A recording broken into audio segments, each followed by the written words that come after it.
ओम गण गणपते नमः। अपने इष्टदेव, गुरुजन, अपने मित्रजन और शुभेच्छुओं को नमन करते हुए वरुण एस्ट्रो सेंटर पे आपका स्वागत है। हम दैनिक पंचांग लेकर आए हैं।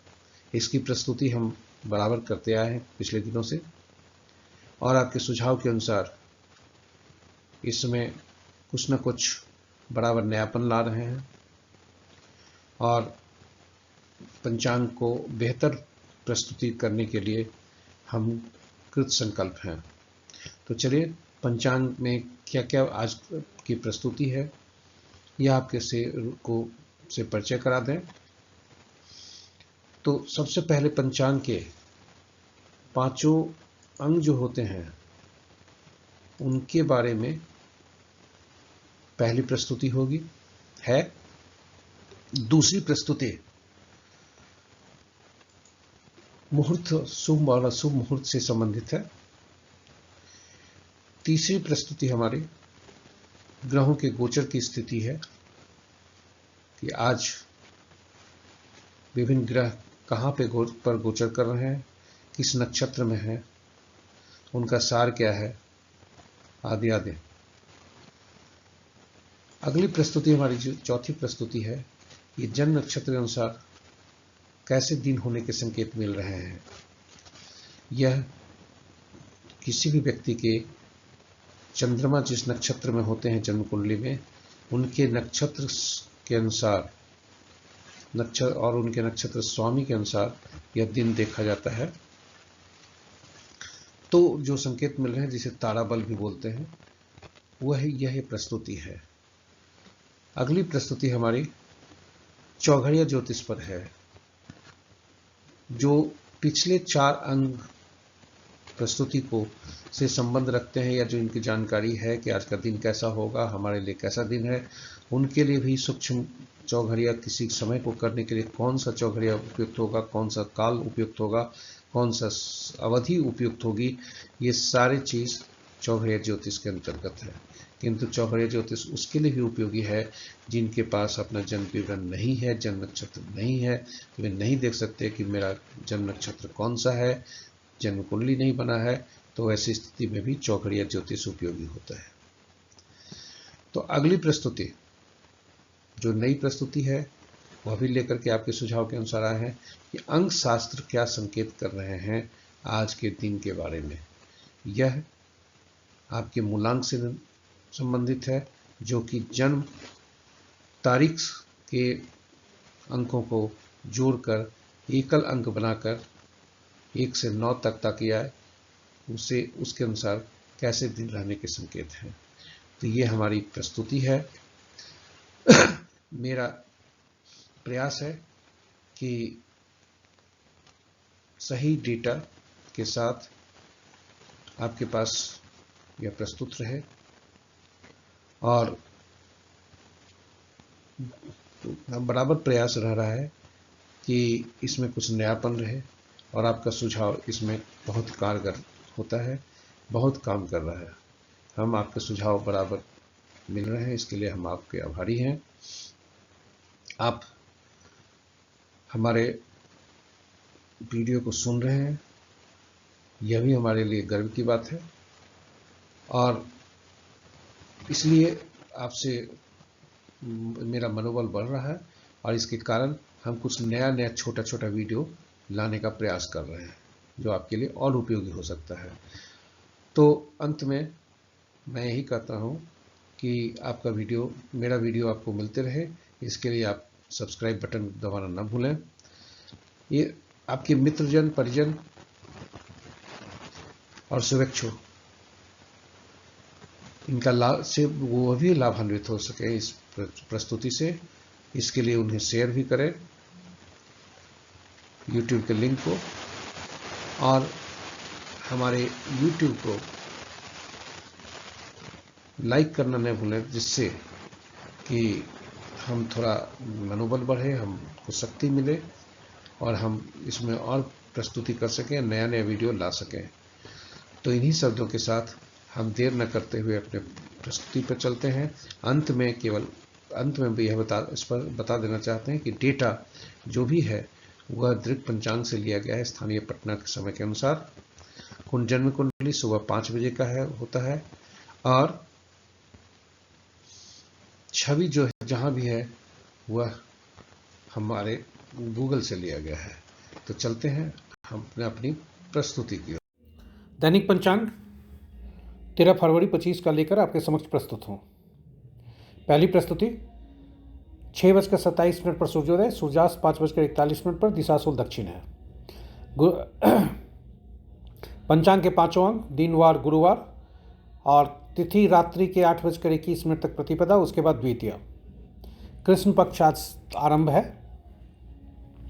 नक्षत्र रात्रि 9:07 तक माघा, उसके बाद पूर्वा फाल्गुनी।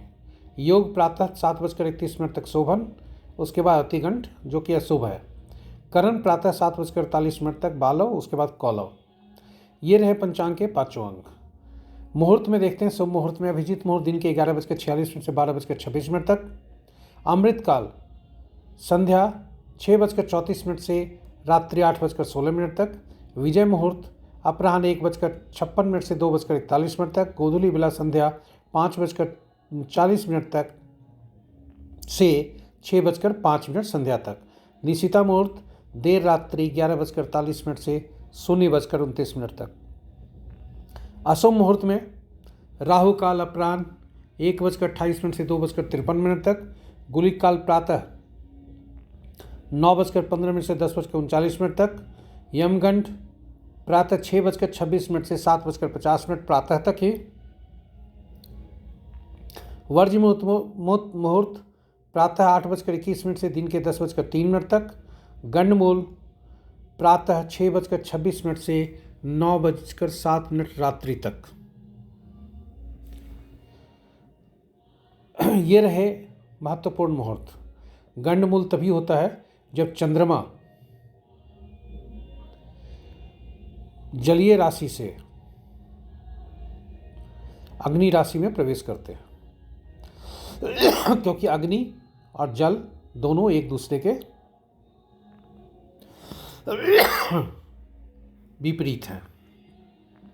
ग्रहों की स्थिति को देखते हैं तो यह स्थिति स्थानीय समय के अनुसार स्थानीय समय पटना के 5 बजे सुबह प्रातः का लिया हुआ है।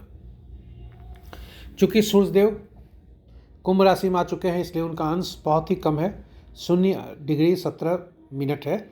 चंद्रदेव भी सिंह राशि में आए हैं लेकिन थोड़ा पहले आ गए थे और उनकी गति सूर्यदेव से ज़्यादा है, इसलिए 4 डिग्री पर हैं। मंगल देव 23 डिग्री पर। बुध देव 3 डिग्री पर, वे भी कुंभ में हैं। बृहस्पति देव यहाँ पे यह स्मरणीय रहे कि बुध देव अभी भी अस्त चल रहे हैं। बृहस्पति देव 17 डिग्री पर हैं। शुक्र देव 11 डिग्री पर। शनि देव 24 डिग्री पर। राहु देव 5 डिग्री पर और केतु देव 5 डिग्री पर। राहु और केतु का अंश जो होता है एक ही होता है।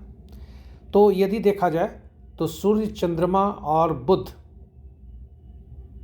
तथा राहु केतु ये सभी कमजोर हैं जो कि 5 अंश के हैं और फलदायी शुक्रदेव और बृहस्पति देव हैं। मित्र राशि में 1 ग्रह हैं, शत्रु राशि में 3 ग्रह हैं, सम राशि में 4 ग्रह हैं, स्वराशि में 1 ग्रह हैं। शनि की राशि में सबसे ज़्यादा 3 ग्रह हैं, बुध की राशि में 2 ग्रह हैं, बृहस्पति की राशि में 2 ग्रह हैं। किसी भी ग्रह का राशि परिवर्तन बृहस्पति और शुक्र का है। नक्षत्र के अनुसार देखते हैं तो मित्र नक्षत्र में 5 ग्रह, शत्रु नक्षत्र में 2 ग्रह, सम नक्षत्र में 2 ग्रह, स्व नक्षत्र में कोई ग्रह नहीं है। इस प्रकार नक्षत्र का आपस में परिवर्तन नहीं है। बुध, शुक्र, राहु स्वतंत्र ग्रह हैं क्योंकि इनके नक्षत्र में कोई ग्रह नहीं है। और शनि देव, बृहस्पति देव तथा मंगल देव के नक्षत्र में क्रमशः 2-2 ग्रह हैं। तो ये रहे नक्षत्र के अनुसार ग्रह की स्थिति। अब आगे आपको ले चलते हैं हमारी दूसरी प्रस्तुति में जन्म नक्षत्र के अनुसार कैसा दिन रहने की संभावना है। तो चलते हैं अपनी दूसरी प्रस्तुति में। दैनिक पंचांग की दूसरी प्रस्तुति, जन्म नक्षत्र के अनुसार कैसा दिन रहने की संभावना है। यह जन्म नक्षत्र के अनुसार देखते हैं। जन्म पत्रिका में चंद्रमा जिस नक्षत्र में होते हैं उनके नक्षत्र स्वामी के अनुसार देखते हैं।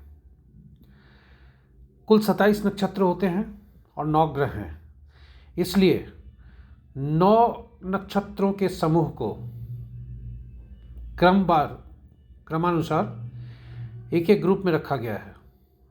उदाहरण स्वरूप पहला, 10वां और 19वां एक ग्रुप में है, और इसी तरह से कुल 27 ग्रहों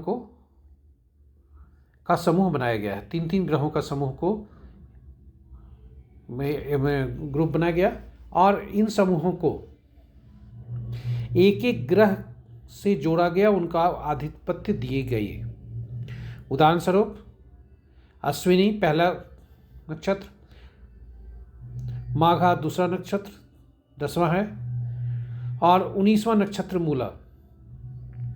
ये तीनों नक्षत्रों के स्वामी को केतु बनाए गए। इस तरह अगर कहें तो 27 नक्षत्र, 9 ग्रह, और प्रत्येक ग्रह को 3-3 नक्षत्रों का आधिपत्य दिया गया, और ये सभी जिस प्रकार से बताया कि ये पहला, 10वां और 19वां नक्षत्र को एक समूह में रखा गया, उसी तरह से 9वां, 18वां, 27वां को एक समूह में रखा गया। अब यहाँ से देखते हैं कि पहला जो जन्म नक्षत्र होता है, यानी पहला समूह, पहला, 10वां, 19वां, वह समूह जो होता है वह मिश्रित फल देता है। और जन्म नक्षत्र से यदि गिना जाए तो तीसरा, 5वां और 7वां समूह जो होता है वह पीड़ादायक होता है, बाधक होता है और समस्या देता है, परेशानी बढ़ाता है, अशुभता को भी देता है। वहीं जन्म नक्षत्र से दूसरा, चौथा, छठा, 8वां एवं 9वां समूह शुभ फलदायी होते हैं। तो अब चूंकि रात्रि 9:07 तक माघा नक्षत्र है, उसके बाद पूर्वा फाल्गुनी है, तो देखते हैं कि रात्रि के 9:07 तक किनके कैसे दिन रहने की संभावना है। तो ऐसे जातक जिनका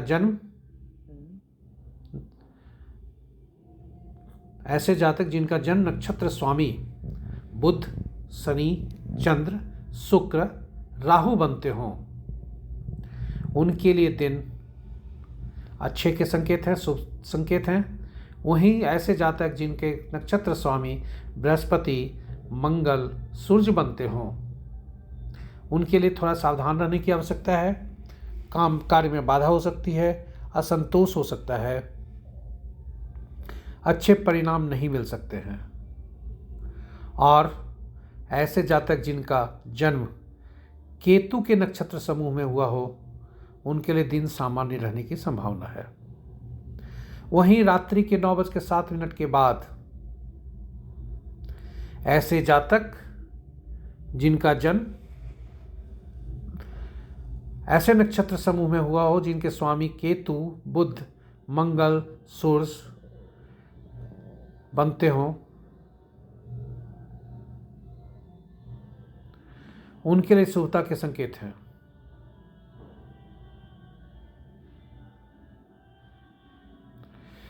केतु भी शुभ फल देंगे। मंगल 2 बार लिखा गया, जिसके लिए हम क्षमा प्रार्थी हैं।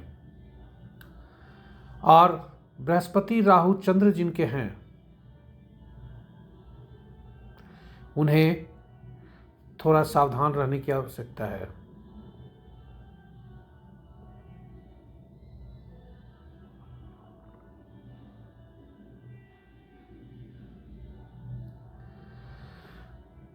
क्षमा प्रार्थी हैं जिनके नक्षत्र स्वामी चंद्र, राहु तथा शनि बनते हों, उन्हें सावधान रहने की जरूरत है। और जिनके नक्षत्र स्वामी शुक्र बनते हों, उनके लिए दिन सामान्य रहने की संभावना है। थोड़ी टाइपिंग में त्रुटि हुई है, इसके लिए हम क्षमा प्रार्थी हैं। तो चलते हैं अगली प्रस्तुति, हमारी जो है चौघड़िया ज्योतिष पर है, जो 2 भागों में है। पहला भाग चौघड़िया ज्योतिष का संक्षिप्त परिचय और दूसरा भाग चौघड़िया ज्योतिष का आकलन और उसके सारणी। तो चलते हैं अपनी अगली प्रस्तुति में। हमारी अगली प्रस्तुति चौघड़िया मुहूर्त पर है। चौघड़िया ज्योतिष जिसे कहा जाता है, ये एक प्रकार का मुहूर्त है जो कि दिन और रात्रि में शुभ और अशुभ समय दिखाता है। चौघड़िया को विभिन्न भागों में बांटा गया है। उद्वेग, चर, लाभ, अमृत, काल, शुभ और रोग, ये 7 चौघड़िया हुआ करते हैं। किंतु हर दिन में आप देखेंगे कि 8 चौघड़िया होता है, क्योंकि जो दिन होता है, जो दिन, उदाहरण के लिए कल शनिवार है तो कल शुक्रवार है तो शुक्रवार का चौघड़िया चर चौघड़िया से आरंभ होगा दिन, और चर चौघड़िया से ही समाप्त होगा। चौघड़िया का उपयोग कहाँ किया जाता है? तो हर कार्य करने के लिए अलग अलग ग्रह से संबंध होता है, और हर दिन के स्वामी, 7 दिन के स्वामी 7 ग्रह हैं, और हर चौघड़िया उन ग्रहों से संबंध रखते हैं, उन दिन से। स्वाभाविक है कि दिन से जब होगा तो दिन के स्वामी से भी होगा। जैसे सूर्यदेव रविवार के हैं, उद्वेग चौघड़िया इनके अधीन है।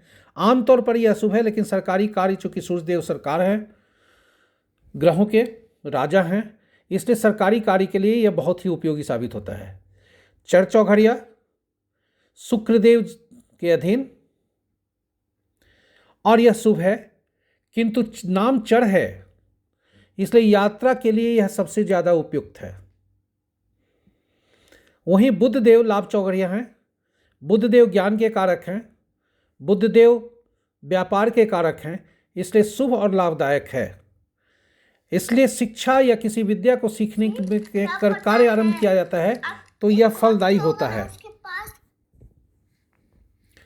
अमृत चौघड़िया चंद्रदेव के अधीन है, यह सोमवार दिन से संबंध रखते हैं, और जैसा अमृत नाम है, यह सभी काम करने के लिए अच्छा माना जाता है। यह अति शुभकारी और लाभकारी ग्रह भी चंद्रदेव हैं। काल चौघड़िया के स्वामी शनिदेव बनते हैं। शनिदेव को पाप ग्रह के लिए चिन्हित किया जाता है। कोई भी शुभ कार्य इस चौघड़िया में नहीं करना चाहिए, किंतु शनिदेव कहते हैं कि कर्म करना चाहिए। दैनिक कार्य के से संबंध उनका है, रोजगार से संबंध शनिदेव का ही है, इसलिए धनोपार्जन हेतु की जाने वाली गतिविधियों के लिए यह बहुत लाभदायक है। शुभ चौघड़िया बृहस्पति देव से संबंध, बृहस्पति दिन से। बृहस्पति देव जीव कारक ग्रह हैं, इसलिए अत्यंत ही शुभ कारक और ये लाभकारी ग्रह भी हैं। इस चौघड़िया का उपयोग विशेष रूप से विवाह समारोह आयोजित करने के लिए उपयुक्त होता है। रोग चौघड़िया मंगल देव जिसके स्वामी बनते हैं, मंगल दिन से संबंध रखता है, ये क्रूर और अनिष्टकारिक है। कोई शुभ कार्य इस चौघड़िया में नहीं करना चाहिए आमतौर पर, किंतु मंगल शत्रुहंता भी हैं, इसलिए युद्ध में शत्रु को हराने के लिए यह बहुत ही उपयोगी होता है। तो यह रहा चौघड़िया का एक संक्षिप्त परिचय। अब आगे देखते हैं कि आज कौन सा चौघड़िया किस समय पर है। धन्यवाद। चौघड़िया ज्योतिष की दूसरी प्रस्तुति में आपका स्वागत है। हमने पहली प्रस्तुति में देखा था कि विभिन्न कार्यों के लिए अलग अलग ग्रह निर्धारित हैं, उनसे संबंध रखा गया है, संबद्ध है, और साप्ताहिक दिनों के स्वामी भी अलग अलग ग्रह हैं, और चौघड़िया भी 7 चौघड़िया अलग अलग दिनों से संबंध है। चूँकि चौघड़िया 8 होते हैं, इसलिए जो सूर्योदय और सूर्यास्त के समय, यानी सूर्योदय आरंभ और सूर्यास्त के बाद जो चौघड़िया होते हैं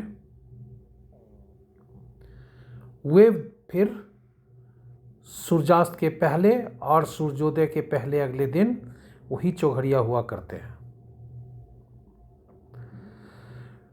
दूसरा, ऐसे लोगों के लिए भी यह उपयोगी है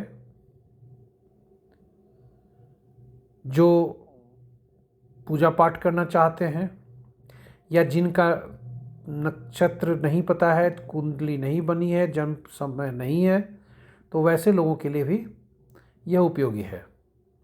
इसका उपयोग करते समय यह हमेशा याद रखना चाहिए कि यह कोई भी शुभ काल या अशुभ काल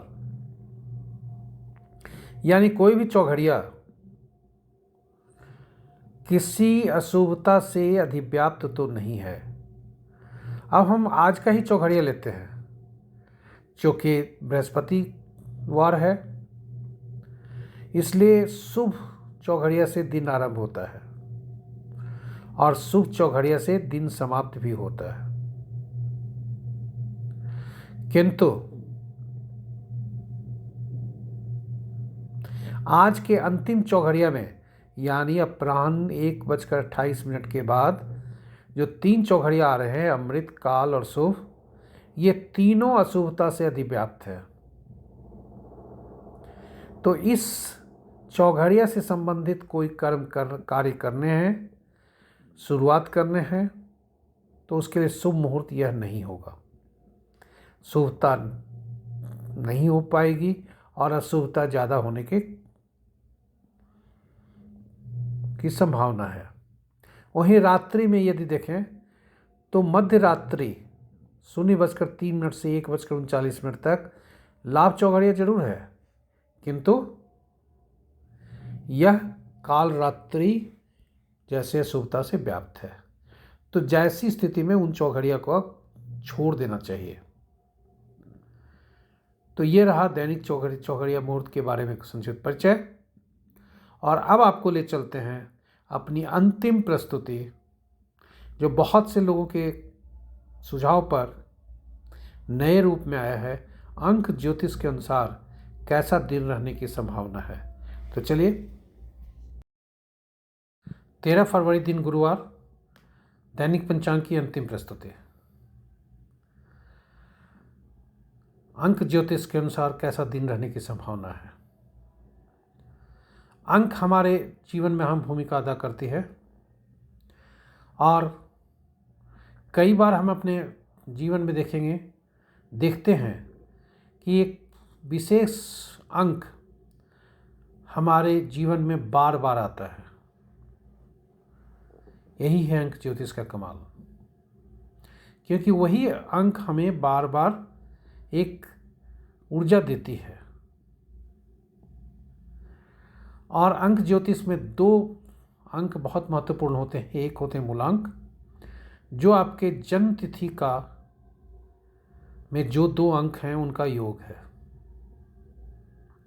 और दूसरा भाग्यांक, जो जन्म तिथि, माह तथा वर्ष, ये तीनों के समूह का योग कर एक सिंगल डिजिट बनाया जाता है, एक अंक बनाया जाता है। तो यह होता कैसे है? उदाहरण स्वरूप आज का ही दिन लें, 13 फरवरी 2025। तो इसको जब जोड़ते हैं तो 13, 2 15 और 2 2 4 5 4 9 यानी 24 होता है। तो ये 2 4 बनकर 6 बनते हैं। 2 4 का मतलब हुआ चंद्रमा, जिनके स्वामी 2 के और 4 के राहु, यह मिलकर 6 बनते हैं। तो अब देखते हैं कि किनका दिन आज कैसा होने वाला है। तो ऐसे जातक जिनके स्वामी, जिनका मूलांक 1 होता है, यानी 1/10/1928 जिनका जन्म हुआ हो, उनका मूलांक, उनके स्वामी, दिन के स्वामी सूर्य होते हों, उस अंक के स्वामी, तो उनके लिए दिन उत्तम का संकेत है। स्टार 3.5 मिल रहे हैं और 80 से 90% सफलता का रेट है। चंद्रमा जिनके स्वामी बनते हो यानी 2 मूलांक वाले, जन्म 2/11/2029 को हुआ हो, उनके लिए दिन सामान्य रहने की संभावना है। स्टार 2.5 मिलते हैं, 40% सक्सेस रेट, सफलता रेट है। बृहस्पति जिनके स्वामी हैं यानी 3 जिनका मूलांक है, 3/12/2130 को जिनका जन्म हुआ होगा, उन्हें थोड़ा सावधान रहने की जरूरत है। अच्छे संकेत नहीं है। स्टार भी शून्य मिल रहे हैं और सफलता का सक्सेस रेट भी 0 है। 4/13/22/31 जिनका जन्म तिथि है यानी 4 मूलांक वाले, जिनके स्वामी राहुदेव बनते हैं, उनके लिए दिन उत्तम है। 3 स्टार मिल रहे हैं, 90% सफलता का सूचक है। 5 अंक वाले यानी 5 मूलांक वाले, बुधदेव जिनके स्वामी, 5/14/23 जिनका जन्म तिथि, उनके लिए भी दिन उत्तम है। 3.5 इनका स्टार मिल रहा है इनको, और 90 से 100% इनकी सफलता का रेट है। 6/15/24 को जन्मे हुआ व्यक्ति, 6 मूलांक होता है उनका, शुक्रदेव इनके स्वामी होते हैं, दिन उत्तम है होने की संभावना, 4 स्टार है और 100% सक्सेस रेट है। केतु देव जिनके स्वामी बनते हैं यानी 7 मूलांक वाले, 7/16/25 जिनका जन्म तिथि है, उनके लिए भी दिन उत्तम है और 3 इनका भी स्टार मिल रहा है। 80 से 100% इनका सफलता का रेट है। शनिदेव का मूलांक 8 यानी 8/17/26 जिनका जन्म तिथि है, उनके लिए भी दिन उत्तम है। 3 स्टार मिल रहे हैं, 80 से 90% सक्सेस रेट है, सफलता का रेट। और अंत में 9 मूलांक वाले आपके मंगल देव स्वामी हैं, 9/18/27 को आपका जन्म हुआ है, दिन अच्छे संकेत नहीं है, 3 स्टार जरूर मिल रहे हैं, लेकिन सफलता का रेट 30% ही है। तो ये रहे आज के अंक ज्योतिष के अनुसार आपका कैसा दिन रहने की संभावना है। आशा करते हैं कि यह आपके लिए उपयोगी सिद्ध होगा और आप हमारे वीडियो को देख रहे होंगे। यदि आप पहली बार आए हैं तो हमारा वीडियो निरंतर आपको मिलते रहे, इसके लिए आप सब्सक्राइब बटन दबाएं और यूट्यूब के चैनल को सब्सक्राइब करें और बेल का आइकॉन दबाएं ताकि आपको बराबर आपको ये हमारी जो भी पोस्ट है आपको आप तक पहुंच सके नोटिफिकेशन द्वारा, और अन्य लोगों के लिए भी उपयोगी है, इसलिए इसको शेयर जरूर करें। और अंत में आपका सुझाव अपेक्षित है ताकि हम इसे नए रूप में प्रस्तुत कर सकें, या कुछ चीज़ें ऐसी है जो छूट गई है और आप इसे भी देखना चाहते हैं तो ज़रूर हमें भेजें। इन्हीं शब्दों के साथ हम आपसे विदा लेते हैं आज का, और अगली प्रस्तुति तक यानी कल जब हम मिलते हैं तब तक के लिए विदा आपसे होते हैं। ओम विष्णवे नमः, ओम नमो नारायण, जय बृहस्पति देव।